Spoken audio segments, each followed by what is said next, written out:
great. This is the Society of Classical Poets from New York. Although you may have guessed, I'm not currently in New York, I'm in England. My name is James Sale. The Society of Classical Poets, if you're not a member of it, is the #1 organization in the world for real poetry. That's not non-poetry, not fake poetry, not meme poetry, not phony poetry, but real poetry. And so you might be asking yourself this question, so what does he mean by real poetry? Well, I think what I mean is that poetry that conforms to 3 ideas that Plato had. What are those 3 ideas? 1, real poetry is about goodness, or more strongly, virtue, which is active goodness.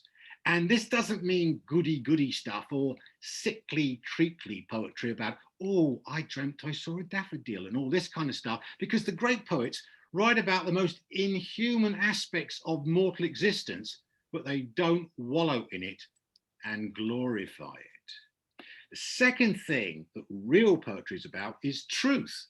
Poetry comes from a deep insight into the human condition. It seeks to pierce the veil of what appears to be to explore what is. It escapes or refuses ideological conditioning.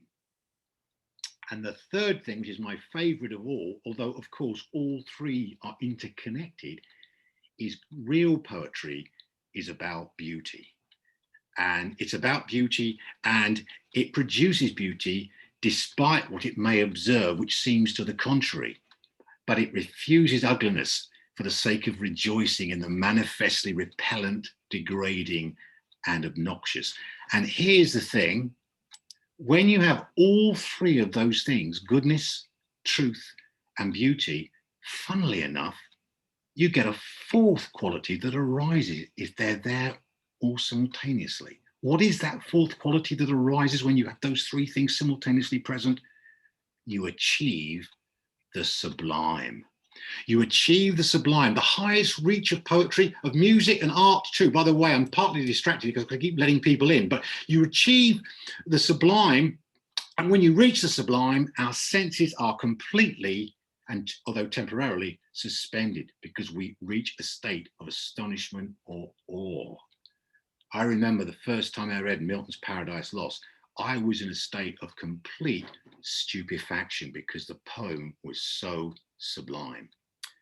Stephen Fry, the actor and well-known television personality, once said, "Let us reserve the word poetry for something worth fighting for, an ideal we can strive to live up to."